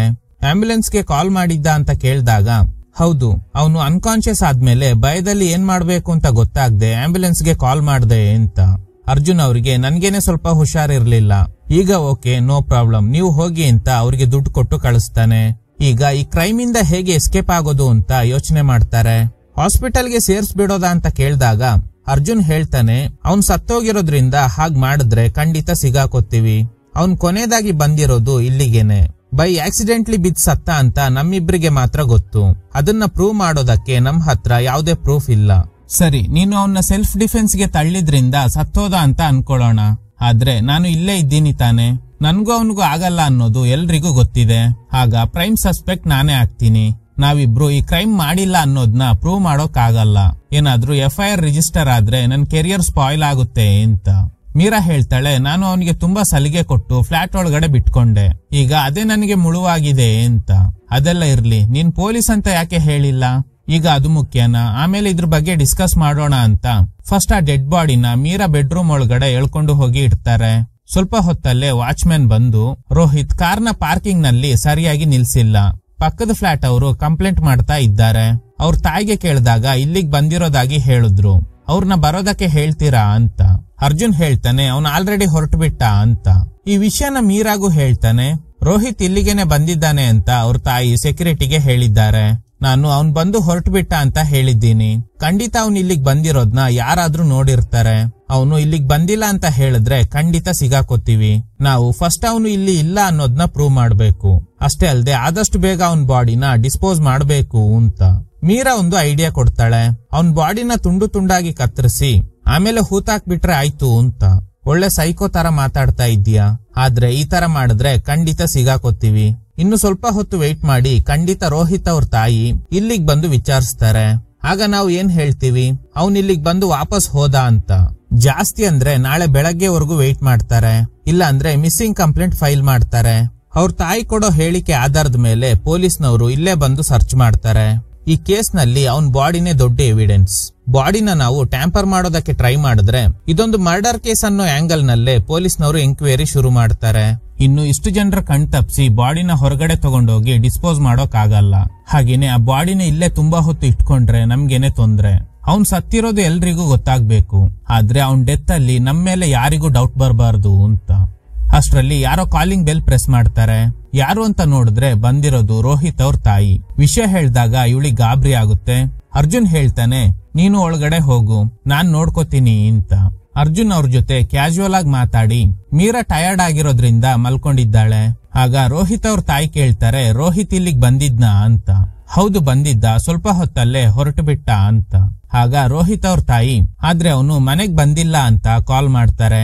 ರೋಹಿತ್ ಜೇಬಲ್ಲಿ ರಿಂಗ್ ಟೋನ್ ಶಬ್ದ ಕೇಳ್ತಿದೆ. ಇದ್ರಿಂದ ರೂಮಲ್ಲಿರೋ ಮೀರಾಗೆ ಗಾಬರಿ ಆಗುತ್ತೆ. ತಕ್ಷಣ ಅರ್ಜುನ್ ರೂಮಿಗ್ ಬಂದು ರೋಹಿತ್ ಫೋನ್ ನ ಸೈಲೆಂಟ್ ಮಾಡ್ತಾನೆ. ಆಮೇಲೆ ಹೊರಗಡೆ ಬಂದು ಅವನ್ ಫೋನ್ಗೆ ಕಾಲ್ ಬಂದಿರೋ ಹಾಗೆ ಡ್ರಾಮಾ ಮಾಡ್ತಾನೆ. ನನ್ ಫೋನ್ಗೆನೆ ಕಾಲ್ ಬಂದಿತ್ತು ಅಂತ. ಅವ್ರು ಮತ್ತೆ ಕಾಲ್ ಮಾಡಿದಾಗ ಸೈಲೆಂಟ್ ಆಗಿರೋದ್ರಿಂದ ಶಬ್ದ ಕೇಳ್ತಿಲ್ಲ. ಎಲ್ಲೋ ಊರ್ ಸುತ್ತಕ್ಕೆ ಹೋಗಿರ್ಬೋದು ಅನ್ಕೊಂಡು ನಿಮ್ಮಿಬ್ಬರ ಎಂಗೇಜ್ಮೆಂಟ್ಗೆ ಮೀರಾ ಬರೋದಕ್ಕೆ ಹೇಳಿದ್ಲು. ಬರೋಕಾಗುತ್ತೋ ಇಲ್ವೋ ಗೊತ್ತಿಲ್ಲ, ಮದ್ವೆಗಂತೂ ಖಂಡಿತ ಬರ್ತೀನಿ ಅಂತ ಹೇಳಿ ಅಲ್ಲಿಂದ ಹೋಗ್ತಾರೆ. ಅವ್ರು ಹೋದ್ಮೇಲೆ ಅರ್ಜುನ್ ಮೀರಾಗೆ ಹೇಳ್ತಾನೆ, ಈ ರೂಮ್ ಕ್ಲೋಸ್ ಆಗೇ ಇರ್ಲಿ, ನಾನು ಹೊರಗಡೆ ಹೋಗ್ ಬರ್ತೀನಿ. ಈ ಬಾಡಿನ ಹ್ಯಾಂಡಲ್ ಮಾಡೋಕೆ ನನ್ಗೆ ಸ್ವಲ್ಪ ಕ್ಲಾರಿಫಿಕೇಶನ್ ಬೇಕು. ಆ ರೂಮ್ ಅಲ್ಲಿ AC ಆನ್ ಅಲ್ಲೇ ಇರ್ಬೇಕು, ಯಾಕಂದ್ರೆ ಇನ್ನು ಸ್ವಲ್ಪ ಹೊತ್ತಲ್ಲೇ ಬಾಡಿ ಡಿಕಂಪೋಸ್ ಆಗೋದಕ್ಕೆ ಶುರುವಾಗಿ ಸ್ಮೆಲ್ ಬಂದ್ರೆ ಸಮಸ್ಯೆ ಆಗುತ್ತೆ. ಈಗ ನೇರವಾಗಿ ಒಂದು ಗವರ್ಮೆಂಟ್ ಹಾಸ್ಪಿಟಲ್ಗೆ ಬರ್ತಾನೆ. ಅಲ್ಲಿ ಆಟೋಪ್ಸಿ ಡಾಕ್ಟರ್ ನ ಮೀಟ್ ಆಗಿ, ನಾನೊಂದು ಮೂವಿಗೆ ಕತೆ ಬರೀತಾ ಇದ್ದೀನಿ, ಸೊ ನನ್ಗೆ ಈ ಡೆಡ್ ಬಾಡಿ ಬಗ್ಗೆ ಎಲ್ಲ ಸ್ವಲ್ಪ ಮಾಹಿತಿ ಬೇಕು ಅಂತ ಆ ಡಾಕ್ಟರ್ ಹತ್ರ ಕೆಲವೊಂದು ಮಾಹಿತಿನ ಕಲೆಕ್ಟ್ ಮಾಡ್ಕೋತಾನೆ. ಅಲ್ಲಿಂದ ನೇರವಾಗಿ ಒಂದು ಬಟ್ಟೆ ಶಾಪ್ಗೆ ಹೋಗಿ ರೋಹಿತ್ ಹಾಕಿದ್ದ ಸೇಮ್ ಡ್ರೆಸ್ ನ ಪರ್ಚೇಸ್ ಮಾಡ್ತಾನೆ. ಈ ಕಡೆ ನೋಡಿದ್ರೆ ರೋಹಿತ್ ಸತ್ತಿಲ್ಲ ಅನ್ಸುತ್ತೆ. ಎದ್ದು ಬಂದು ಮೀರಾ ತಲೆಗೆ ಹೊಡಿತಾನೆ. ಅಷ್ಟ್ರಲ್ಲಿ ಮೀರಾಗೆ ಎಚ್ಚರಿಕೆ ಆಗುತ್ತೆ. ಅಂದ್ರೆ ಇದೊಂದು ಕನ್ಸು. ಮತ್ತೆ ಹೋಗಿ ನೋಡಿದಾಗ ಡೆಡ್ ಬಾಡಿ ಅಲ್ಲೇ ಇದೆ. ಅರ್ಜುನ್ಗೆ ಕಾಲ್ ಮಾಡಿ ಬೇಗ ಬಾ ಅಂತ ಹೇಳ್ತಾಳೆ. ಅರ್ಜುನ್ ಅವನ್ ಫ್ರೆಂಡ್ ಆಗಿರೋ ವಿಶ್ವಂಗೆ ಕಾಲ್ ಮಾಡಿ ಆದಷ್ಟು ಬೇಗ ಮೀರಾ ಫ್ಲಾಟ್ಗೆ ಬಾ ಅಂತ. ಅರ್ಜುನ್ ಮೀರಾ ಫ್ಲಾಟ್ ನ ಬ್ಯಾಕ್ ಸೈಡ್ ಒಂದು ಕಾಂಪೌಂಡ್ ಇದೆ. ಅದ್ರ ಎತ್ತರ ಎಷ್ಟಿದೆ ಅಂತ ನೋಡ್ತಾನೆ. ಈ ಕಡೆ ಅರ್ಜುನ್ ಕಾಲ್ ಮಾಡಿದ್ರಿಂದ ವಿಶ್ವ ಮೀರಾ ಫ್ಲಾಟ್ಗೆ ಬರ್ತಾನೆ. ಅರ್ಜುನ್ ಎಲ್ಲಿ ಅಂತ ಕೇಳಿದಾಗ ಹೊರಗಡೆ ಹೋಗಿದ್ದಾನೆ ಅಂತ ಹೇಳ್ತಾಳೆ. ಅಷ್ಟ್ರಲ್ಲಿ ಅರ್ಜುನ್ ಫ್ಲಾಟಿಗೆ ಬಂದು ಫಸ್ಟ್ ಈ ಡ್ರೆಸ್ ಹಾಕೊಂಡು ಬಾ ಅಂತ ಅವನ್ನ ಕಳಿಸ್ತಾನೆ. ಅವನು ಡ್ರೆಸ್ ಚೇಂಜ್ ಮಾಡೋ ಗ್ಯಾಪ್ ನಲ್ಲಿ ಇವರಿಬ್ರು ಡೆಡ್ ಬಾಡಿ ಇರೋ ರೂಮಿಗೆ ಬಂದು ಫಸ್ಟ್ ರೋಹಿತ್ ಫೋನ್ ನ ಅನ್ಲಾಕ್ ಮಾಡ್ತಾನೆ. ಆಮೇಲೆ ಅದರಲ್ಲಿದ್ದ ಡೇಟಾನೆಲ್ಲ ಒಂದು ಮೆಮೊರಿ ಕಾರ್ಡ್ ನಲ್ಲಿ ಕಾಪಿ ಮಾಡಿ ಒಂದು ಕವರ್ ಒಳಗಡೆ ಹಾಕ್ತಾನೆ. ಫ್ರೆಂಡ್ ಯಾಕೆ ಈ ಡ್ರೆಸ್ ಎಲ್ಲ ಅಂತ ಕೇಳಿದಾಗ ಏನಿಲ್ಲ, ಸಂಜೆ ಒಂದು ಪಾರ್ಟಿ ಇದೆ ಅದಕ್ಕೇನೆ ಕೊಡಿಸ್ದೆ ಅಷ್ಟೇ. ಹಾಗೇನೆ ಆ ಮೆಮೊರಿ ಕಾರ್ಡ್ ಇದ್ದ ಕವರ್ ಕೊಟ್ಟು ಇದನ್ನ ಕಲೆಕ್ಟ್ ಮಾಡ್ಕೊಳ್ಳೋದಕ್ಕೆ ಒಬ್ರು ಬರ್ತಾರೆ. ಸೊ ನೀನು ಈ ಪ್ಲೇಸ್ಗೆ ಹೋಗು ಅಂತ ಒಂದು ಅಡ್ರೆಸ್ ನ ಹೇಳಿ ಹಾಗೇನೆ ರೋಹಿತ್ ಕಾರ್ ಕೀ ಕೊಟ್ಟು ಇದು ನಿನ್ಗೆ ಗಿಫ್ಟ್ ಅಂತ ಹೇಳ್ತಾನೆ. ಫ್ರೆಂಡ್ಗೆ ಶಾಕ್ ಆಗುತ್ತೆ. ಏನ್ ಇವತ್ತು ಗಿಫ್ಟ್ ಎಲ್ಲ ಕೊಡ್ತಿದ್ಯಲ್ಲ ಅಂತ. ಅರ್ಜುನ್ ಕಾರ್ ನಂಬರ್ ನ ಹೇಳಿ ಅವನ್ನ ಕಳಿಸ್ತಾನೆ. ಕ್ಯಾಪ್ ಹಾಕೊಂಡೆ ಹೋಗೋದಕ್ಕೆ ಹೇಳಿರೋದ್ರಿಂದ ಅವನು ಹಂಗೇನೆ ಮಾಡ್ತಾನೆ. ಈಗ ಮೀರಾ ಕೇಳ್ತಾಳೆ ಯಾಕೆ ರೋಹಿತ್ ಹಾಕಿರೋ ಡ್ರೆಸ್ ತರಾನೇ ಇರೋ ಸೇಮ್ ಡ್ರೆಸ್ ನ ವಿಶ್ವ ಹಾಕೊಂಡು ಹೋದ ಅಂತ. ಅರ್ಜುನ್ ಹೇಳ್ತಾನೆ ರೋಹಿತ್ ಇಲ್ಲಿಗೆ ಬಂದು ಹೋದ್ಮೇಲೆ ಅವನು ಜೀವಂತವಾಗಿದ್ದ ಅನ್ನೋದನ್ನ ಪ್ರೂವ್ ಮಾಡಬೇಕು. ಪಾರ್ಕಿಂಗ್ ಹಾಗೇನೆ ಲಿಫ್ಟ್ ಅಲ್ಲಿ ಸಿಸಿಟಿವಿ ಕ್ಯಾಮೆರಾ ಟಾಪ್ ಆಂಗಲ್ ನಲ್ಲೇ ಇದೆ. ಅದು ಬಿಟ್ರೆ ಬೇರೆಲ್ಲೂ ಸಿಸಿಟಿವಿ ಇಲ್ಲ. ಸೊ ವಿಶ್ವ ಕ್ಯಾಪ್ ಹಾಕೊಂಡೆ ಹೋಗಿರೋದ್ರಿಂದ ಬ್ಲಾಕ್ ಎಂಟ್ರೆನ್ಸ್ ಸಿಸಿಟಿವಿ ಆಗ್ಲಿ ಅಥವಾ ಪಾರ್ಕಿಂಗ್ ಸ್ಲಾಟ್ ನಲ್ಲಿರೋ ಸಿಸಿಟಿವಿಯಲ್ಲಾಗ್ಲಿ ಅವನ್ ಫೇಸ್ ರಿಜಿಸ್ಟರ್ ಆಗಲ್ಲ. ಒಂದು ವೇಳೆ ಡೌಟ್ ಬಂದು ಸಿಸಿಟಿವಿ ಚೆಕ್ ಮಾಡಿದ್ರೆ ರೋಹಿತ್ ಕಾರ್ ತಗೊಂಡು ಹೋಗಿದ್ದಾರೆ ಅಂತಾನೆ ಅನ್ಕೋತಾರೆ. ಸ್ವಲ್ಪ ಹೊತ್ತಲ್ಲೇ ರೋಹಿತ್ ಅವ್ರ ತಾಯಿ ಪೊಲೀಸ್ ಸಮೇತ ಬಂದಿದ್ರಿಂದ ಇದನ್ ನೋಡಿ ಮೀರಾಗೆ ಶಾಕ್ ಆಗುತ್ತೆ. ಈ ವಿಷಯನ ಅರ್ಜುನ್ಗೆ ಹೇಳ್ತಾಳೆ. ಏನ್ ವಿಷಯ ಅಂತ ಕೇಳಿದಾಗ ರೋಹಿತ್ ಅವ್ರ ತಾಯಿ ಹೇಳೋ ಪ್ರಕಾರ ಇವರು ರೋಹಿತ್ ನ ಹುಡುಕ್ತಾ ಇದ್ದಾರೆ. ಕೊನೆದಾಗಿ ನಿಮ್ ಫ್ಲಾಟ್ಗೆನೆ ಬಂದ ಅಲ್ವಾ, ಆಮೇಲೆ ನಮ್ಮನೆಗ್ ಬಂದೇ ಇಲ್ಲ. ಸೊ ಇವ್ರಿಗೆ ಸ್ವಲ್ಪ ಹೇಳಿ ಅಂತ. ಅರ್ಜುನ್ ಹೇಳ್ತಾನೆ ನಾನು ಕೂಡ ಪೊಲೀಸ್ ಆಫೀಸರ್, ಏನ್ ವಿಷಯ ಹೇಳಿ ಅಂದಾಗ ಪೊಲೀಸ್ ಹೇಳ್ತಾರೆ ನಿನ್ನೆ ರಾತ್ರಿ ಒಂದು ಪಾರ್ಟಿನಲ್ಲಿ ಅರ್ಜುನ್ ಒಬ್ಬನ್ ತಲೆಗೆ ಹೊಡೆದಿದ್ರಿಂದ ಅವನಿಗೆ ತುಂಬಾ ಗಾಯ ಆಗಿದೆ, ಅದಕ್ಕೇನೆ ಹುಡ್ಕೊಂಡ್ ಬಂದಿದ್ದೀವಿ ಅಂತ. ಅರ್ಜುನ್ ಹೇಳ್ತಾನೆ ವಿಕ್ಟಿಮ್ ಕಡೆಯಿಂದ ರಿಟರ್ನ್ ಕಂಪ್ಲೇಂಟ್ ನ ಬರ್ಸ್ಕೊಂಡ್ ಬನ್ನಿ, ನಾನೇ ಇವ್ರ ಹತ್ರ ಮಾತಾಡಿ ರೋಹಿತ್ ನ ಕಳಿಸ್ಕೊಡ್ತೀನಿ ಅಂತ. ಸಿಸಿಟಿವಿ ಚೆಕ್ ಮಾಡಿ ನಾವು ಬರೋಕ್ ಮುಂಚೆ ಸ್ವಲ್ಪ ಹೊತ್ತಿನ ಹಿಂದೆ ಅಷ್ಟೇ ಅವನು ಇಲ್ಲಿಂದ ಎಸ್ಕೇಪ್ ಆಗಿದ್ದಾನೆ ಅಂತ ಕಾನ್ಸ್ಟೇಬಲ್ ಹೇಳ್ತಾರೆ. ಆಕ್ಚುಲಿ ಹೋಗಿರೋದು ವಿಶ್ವ. ಅವನು ರೋಹಿತ್ ಗೆಟಪ್ ನಲ್ಲೇ ಹೋಗಿರೋದ್ರಿಂದ ಸಿಸಿಟಿವಿ ಟಾಪ್ ಆಂಗಲ್ ನಲ್ಲಿ ಮಾತ್ರ ಕ್ಯಾಪ್ಚರ್ ಮಾಡುತ್ತೆ. ಸೊ ಅವನು ರೋಹಿತ್ ಅಂತಾನೆ ಇವರೆಲ್ಲ ಅನ್ಕೊಂಡಿದ್ದಾರೆ. ಅದೇ ಅರ್ಜುನ್ಗೂ ಬೇಕಾಗಿತ್ತು. ಪೊಲೀಸ್ನವರು ಹೋದ್ಮೇಲೆ ಅರ್ಜುನ್ ರೋಹಿತ್ ಅವ್ರ ತಾಯಿಗೆ ಹೇಳ್ತಾನೆ ಅವನಿಗೆ ಕಾಲ್ ಮಾಡಿ ಹುಷಾರಾಗಿರೋದಕ್ಕೆ ಹೇಳಿ, ಫಸ್ಟ್ ಒಬ್ರು ಲಾಯರ್ ನ ಹೈರ್ ಮಾಡಿ ಅಂತ. ಸ್ವಲ್ಪ ಹೊತ್ತಾದ್ಮೇಲೆ ವಿಶ್ವ ಕಾಲ್ ಮಾಡಿ ಎಲ್ಲಿ ನೀನ್ ಹೇಳಿದ್ದ ವ್ಯಕ್ತಿ ಬಂದಿಲ್ಲ ಅಂತ ಕೇಳಿದಾಗ ಸರಿ ಬಿಡು ಅವನಿಗೆ ಆಮೇಲೆ ಕಾಲ್ ಮಾಡ್ತೀನಿ, ನೀನ್ ವಾಪಸ್ ಬಾ ಅಂತ. ಈ ಕಡೆ ಡಿಸ್ಟರ್ಬ್ ಆಗಿರೋ ಮೀರಾಗೆ ಸ್ವಲ್ಪ ರೆಸ್ಟ್ ಮಾಡೋದಕ್ಕೆ ಹೇಳ್ತಾನೆ. ಕಟ್ ಮಾಡಿದ್ರೆ ವಿಶ್ವ ಡ್ರೈವ್ ಮಾಡ್ತಿದ್ದ ಕಾರ್ನ ಯಾರೋ ಫಾಲೋ ಮಾಡ್ತಾರೆ. ನಿನ್ನೆ ರಾತ್ರಿ ರೋಹಿತ್ ಯಾವ್ದೋ ಪೊಲಿಟಿಷಿಯನ್ ಮಗನಿಗೆ ಹೊಡೆದಿರೋದಾಗಿ ಪೊಲೀಸ್ನವರು ಹೇಳಿದ್ರು ಅಲ್ವಾ, ಆ ಪೊಲಿಟಿಷಿಯನ್ ಕಡೆಯವರು ಈಗ ವಿಶ್ವ ರೋಹಿತ್ ಕಾರ್ನ ಓಡಿಸ್ತಾ ಇರೋದ್ರಿಂದ ಚೇಸ್ ಮಾಡ್ತಾ ಇದ್ದಾರೆ. ಅರ್ಜುನ್ಗೆ ಈ ವಿಷಯನ ಕಾಲ್ ಮಾಡಿ ಹೇಳಿದಾಗ ಅರ್ಜುನ್ ಹೇಳ್ತಾನೆ ಅದೊಂದು ರೌಡಿ ಕಾರ್ ಅಂತೆ, ಅದಕ್ಕೇನೆ ಅವರು ನಿನ್ನ ಫಾಲೋ ಮಾಡ್ತಾ ಇದ್ದಾರೆ. ನೋಡು ಮೀರಾ ಫ್ಲಾಟ್ ಹಿಂದೆ ಒಂದು ಖಾಲಿ ಜಾಗ ಇದೆ, ಅಲ್ಲಿ ಕಾರ್ ನಿಲ್ಸಿ ನೀನು ಎಸ್ಕೇಪ್ ಆಗ್ಬಿಡು, ಫಸ್ಟ್ ಆ ಡ್ರೆಸ್ ನ ಸುಟ್ ಹಾಕು ಅಂತ. ಈ ಕಡೆ ರೋಹಿತ್ ಅವ್ರ ತಾಯಿಗೆ ಸ್ವಲ್ಪ ಡೌಟ್ ಶುರುವಾಗುತ್ತೆ. ಆ ದಿನ ರೋಹಿತ್ ಗೆ ಕಾಲ್ ಮಾಡಿದಾಗ ಅರ್ಜುನ್ ನನ್ಗೇನೆ ಕಾಲ್ ಬಂದಿರೋದು ಅಂತ ಹೇಳ್ದ, ಆದ್ರೆ ರಿಂಗ್ ಟೋನ್ ರೋಹಿತ್ ಫೋನ್ ನಲ್ಲಿ ಇರೋ ತರನೇ ಇತ್ತು. ಸೊ ಅದಕ್ಕೆ ಮತ್ತೆ ಫ್ಲಾಟ್ ಒಳಗಡೆ ಬರ್ತಾರೆ. ಆ ದಿನ ರಿಂಗ್ ಟೋನ್ ಕೇಳಿದ್ದ ರೂಮ್ ಗೆ ಹೋಗ್ಬೇಕು ಅನ್ನೋ ಅಷ್ಟ್ರಲ್ಲಿ ನಿದ್ದೆಯಿಂದ ಎಚ್ಚರಿಕೆಯಾಗಿ ಮೀರಾ ಬರ್ತಾಳೆ. ಹೋ ನೀನ್ ಅಲ್ಲಿದ್ಯಾ, ನೀನ್ ಈ ರೂಮ್ ಅಲ್ಲಿ ಇದ್ಯಾ ಅನ್ಕೊಂಡೆ, ಏನಿಲ್ಲ ಸುಮ್ನೆ ಮಾತಾಡೋಕ್ ಬಂದೆ ಅಂತ.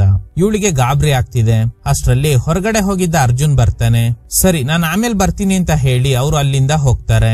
ಮೀರಾ ಹೇಳ್ತಾಳೆ ನೀನು ರೆಸ್ಟ್ ಮಾಡೋಕೆ ಹೇಳಿ ಹೋದಾಗ ಒಳ್ಳೆ ನಿದ್ದೆ ಮಾಡ್ಬಿಟ್ಟೆ, ಅವ್ರು ಹೇಗೆ ಒಳಗಡೆ ಬಂದ್ರೋ ಗೊತ್ತಿಲ್ಲ, ಎಚ್ಚರಿಕೆಯಾಗಿ ಹೊರಗಡೆ ಬಂದಾಗ ಅವ್ರು ಆ ಡೆಡ್ ಬಾಡಿ ಇರೋ ರೂಮ್ ಗೆ ಹೋಗೋದಕ್ಕೆ ಟ್ರೈ ಮಾಡ್ತಿದ್ರು ಅಂತ. ಅರ್ಜುನ್ ಹೇಳ್ತಾನೆ ಟೆನ್ಷನ್ ನಲ್ಲಿ ನಾನು ಡೋರ್ ಲಾಕ್ ಮಾಡದೆ ಹೋಗ್ಬಿಟ್ಟೆ, ಅದಕ್ಕೆ ಅವರು ಒಳಗಡೆ ಬಂದಿದ್ದಾರೆ ಅಂತ. ಈ ಕಡೆ ವಿಶ್ವ ಅರ್ಜುನ್ ಹೇಳ್ದಂಗೆ ಮೀರಾ ಫ್ಲಾಟ್ ಹಿಂದೆ ಇರೋ ಖಾಲಿ ಜಾಗದಲ್ಲಿ ಕಾರ್ ನಿಲ್ಸಿ ಎಸ್ಕೇಪ್ ಆಗ್ತಾನೆ. ಈ ಕಡೆ ಮೀರಾ ಫ್ಲಾಟ್ ಗೆ ಅವ್ರ ಪೇರೆಂಟ್ಸ್ ಬಂದಿರೋದ್ರಿಂದ ಅವ್ರ ಮುಂದೆ ಗಾಬರಿಯಾಗಿರ್ಬೇಡ ಅಂತ ಹೇಳ್ತಾನೆ. ಪೇರೆಂಟ್ಸ್ ಹೇಳ್ತಾರೆ ಇವತ್ತು ಟೆಂಪಲ್ಗೆ ಹೋಗ್ಬೇಕು ಅಂತ. ಆಗ ಅರ್ಜುನ್ ನಾನೇ ನಿಮ್ನ ದೇವಸ್ಥಾನಕ್ಕೆ ಡ್ರಾಪ್ ಮಾಡ್ತೀನಿ, ನನ್ಗೆ ಸ್ವಲ್ಪ ಕೆಲ್ಸ ಇದೆ ಅಂತ ಹೊರಗಡೆ ಹೋಗ್ತಾನೆ. ಅಪ್ಪ ಅಮ್ಮ ಟ್ರಾವೆಲ್ ಮಾಡಿ ಟಯರ್ಡ್ ಆಗಿರೋದ್ರಿಂದ ರೆಸ್ಟ್ ಮಾಡ್ತಾರೆ. ಈ ಗ್ಯಾಪ್ ಅಲ್ಲಿ ಮೀರಾ ಮತ್ತೆ ರೂಮ್ಗೆ ಬಂದಾಗ ಆ ಡೆಡ್ ಬಾಡಿ ಕಾಣಿಸ್ತಾ ಇಲ್ಲ. ಗಾಬರಿಯಾಗಿದ್ದ ಮೀರಾ ಈ ವಿಷಯನ ಕಾಲ್ ಮಾಡಿ ಹೇಳ್ದಾಗ ಅರ್ಜುನ್ ನೀನ್ ಇದ್ರ ಬಗ್ಗೆ ಎಲ್ಲ ಯೋಚನೆ ಮಾಡ್ಬೇಡ, ಆರಾಮಾಗಿರು ಅಂತ ಹೇಳ್ತಾನೆ. ಇವಳಿಗೆ ತಲೆ ಕೆಟ್ಟು ಹೋಗುತ್ತೆ, ಆ ಡೆಡ್ ಬಾಡಿ ಎಲ್ಲೋಯ್ತು ಅಂತ. ಕಟ್ ಮಾಡಿದ್ರೆ ಈಗ ಪೇರೆಂಟ್ಸ್ ನ ದೇವಸ್ಥಾನಕ್ಕೆ ಡ್ರಾಪ್ ಮಾಡೋದಕ್ಕೆ ಹೋಗ್ಬೇಕು. ಅರ್ಜುನ್ ಕಾರ್ ಕೀನ ಮರ್ತಿದ್ರಿಂದ ತರೋದಕ್ಕೆ ಮತ್ತೆ ಫ್ಲಾಟ್ ಗೆ ಬಂದು ಕಾರ್ ಕೀ ತಗೊಂಡು ದೇವಸ್ಥಾನಕ್ಕೆ ಬರ್ತಾರೆ. ನೀನು ಪೇರೆಂಟ್ಸ್ ನ ನೋಡ್ಕೊ, ನನ್ಗೆ ಸ್ವಲ್ಪ ಕೆಲ್ಸ ಇದೆ ಅಂತ ಹೇಳಿ ನೇರವಾಗಿ ಮೀರಾ ಫ್ಲಾಟ್ ನ ಬ್ಯಾಕ್ ಸೈಡ್ ಇರೋ ಖಾಲಿ ಜಾಗಕ್ಕೆ ಬರ್ತಾನೆ. ಅಲ್ಲಿಂದ ಗೋಡೆ ಹಾರಿ ಫ್ಲಾಟ್ ನ ಟಾಪ್ ಫ್ಲೋರ್ ಗೆ ಹೋಗಿ ಲಿಫ್ಟ್ ಅಲ್ಲಿರೋ ಟಾಪ್ ಆಂಗಲ್ ನ ಓಪನ್ ಮಾಡಿದಾಗ ಅಲ್ಲೇ ರೋಹಿತ್ ನ ಡೆಡ್ ಬಾಡಿ ಇದೆ. ಇದೆಲ್ಲ ಹೇಗ್ ಪ್ಲಾನ್ ಮಾಡ್ದ ಅಂತ ಒಂದು ಫ್ಲಾಶ್ ಬ್ಯಾಕ್ ತೋರಿಸ್ತಾರೆ.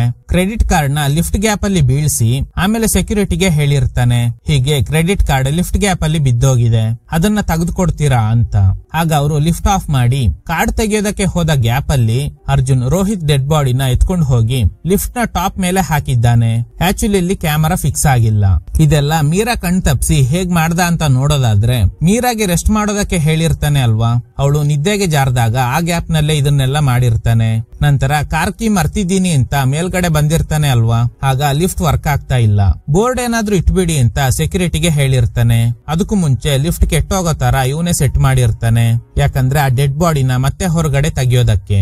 ಈಗ ಆ ಡೆಡ್ ಬಾಡಿನ ಎತ್ಕೊಂಡು ಟೆರೆಸ್ ಗೆ ಬರ್ತಾನೆ. ಆಮೇಲೆ ಆ ಡೆಡ್ ಬಾಡಿನ ಅಲ್ಲಿಂದ ತಳ್ಳಿ ಮತ್ತೆ ಫ್ಲಾಟ್ ನ ಬ್ಯಾಕ್ ಸೈಡ್ ಇಂದ ಎಸ್ಕೇಪ್ ಆಗ್ತಾನೆ.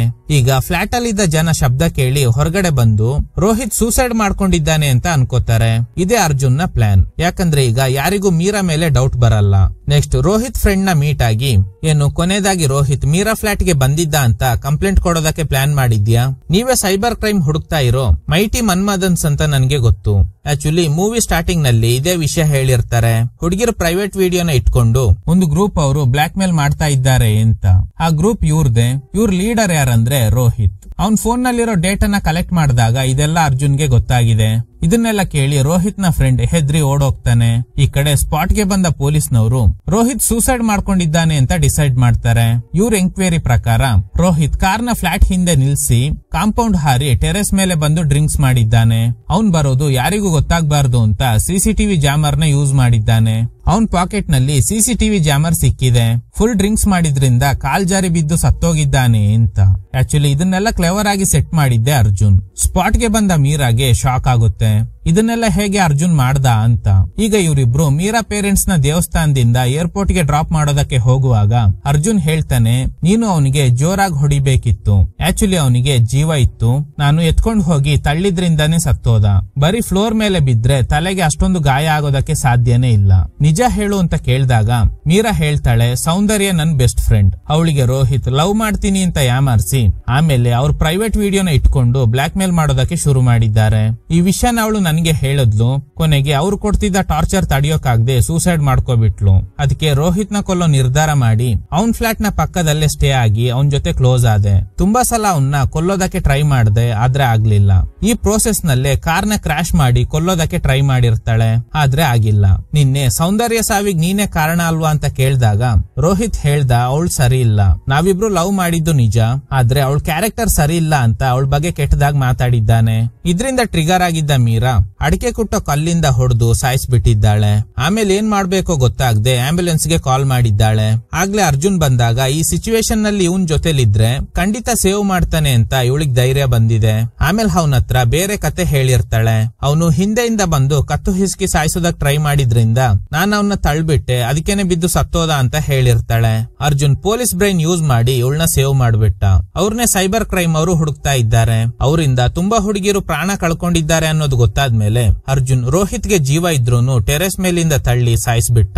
ಇನ್ಮೇಲೆ ನಮ್ಮಿಬ್ಬರಿಗೆ ಏನು ತೊಂದ್ರೆ ಆಗಲ್ಲ ಅಂತ. ಹಾಗೇನೆ ಕಾರ್ ಹಿಂದೆ ತೋರಿಸ್ತಾರೆ. ನೋಡಿದ್ರೆ ರೋಹಿತ್ ಫ್ರೆಂಡ್ ನ ಕೂಡ ಸಾಯಿಸಿ ಅದ್ರಲ್ಲಿ ಹಾಕೊಂಡು ಹೋಗ್ತಾ ಇದ್ದಾರೆ. ಸೊ ಇವ್ರ ವಿರುದ್ಧ ಇದ್ದ ಎಲ್ಲಾ ಎವಿಡೆನ್ಸ್ ಗಳನ್ನ ಡಿಸ್ಟ್ರಾಯ್ ಮಾಡಿದ್ದಾರೆ. ಇನ್ಮೇಲೆ ಇವರಿಬ್ಬರನ್ನ ಈ ಕೇಸ್ ನಲ್ಲಿ ಯಾರು ಫ್ರೇಮ್ ಮಾಡೋದಕ್ಕಾಗಲ್ಲ. ಇದ್ರೊಂದಿಗೆ ಈ ಚಿತ್ರ ಎಂಡ್ ಆಗುತ್ತೆ.